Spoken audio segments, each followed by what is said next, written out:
અમદાવાદ શહેરના નરોડા વોર્ડમાં આવેલ અંબિકાનગર સોસાયટીના ઓડાના મકાનોમાં રહેતા સ્થાનિક રહીશો પીવાના પાણી તેમજ ગટરના ગંદા પાણી ઉભરાવા જેવી સમસ્યાઓને કારણે છેલ્લા ઘણા સમયથી હેરાન પરેશાન થઈ રહ્યા છે। ત્યારે અમદાવાદ શહેરના નરોડા વોર્ડ નંબર 12ના આમ આદમી પાર્ટીના ઉમેદવાર ગૌતમભાઈ બી ત્રિવેદી, નર્મદાબેન દીક્ષિત અને વિશાલભાઈ જાદવે આ ગરીબ જનતાની સમસ્યાને સાંભળી હતી અને કોર્પોરેશનની ઓફિસે જઈને આ બાબતે ઉગ્ર રજૂઆત કરી હતી।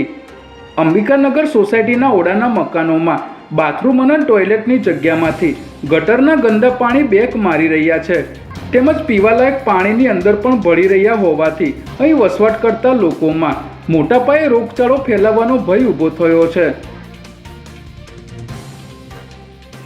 અંબિકાનગર સોસાયટીના ઓડાના મકાનોમાં મોટી સંખ્યામાં ગરીબ લોકો વસવાટ કરી રહ્યા છે। ત્યારે રોજે રોજની આવી સમસ્યાઓને લઈને આખરે કંટાળીને અહીંના નાગરિકોએ આમ આદમી પાર્ટીના ઉમેદવારોને રજૂઆત કરી હતી, જે બાબતે રજૂઆત સાંભળીને તેઓએ અહીંની જનતા સાથે કોર્પોરેશનની ઓફિસ જઈને આ રજૂઆતોનો વહેલી તકે ઉકેલ લાવવાની માંગ કરી હતી। પરંતુ અહીંની ગરીબ જનતાની સમસ્યાઓનો ઉકેલ લાવવાની જગ્યાએ કોર્પોરેશનના અધિકારીઓએ આ ઇમારત ભયજનક હોવાના બોર્ડ લગાવી પોતાની ફરજ પૂરી કરી દીધી હતી, જેને કારણે એના રહીશોમાં રોષની લાગણી છવાઈ ગઈ છે।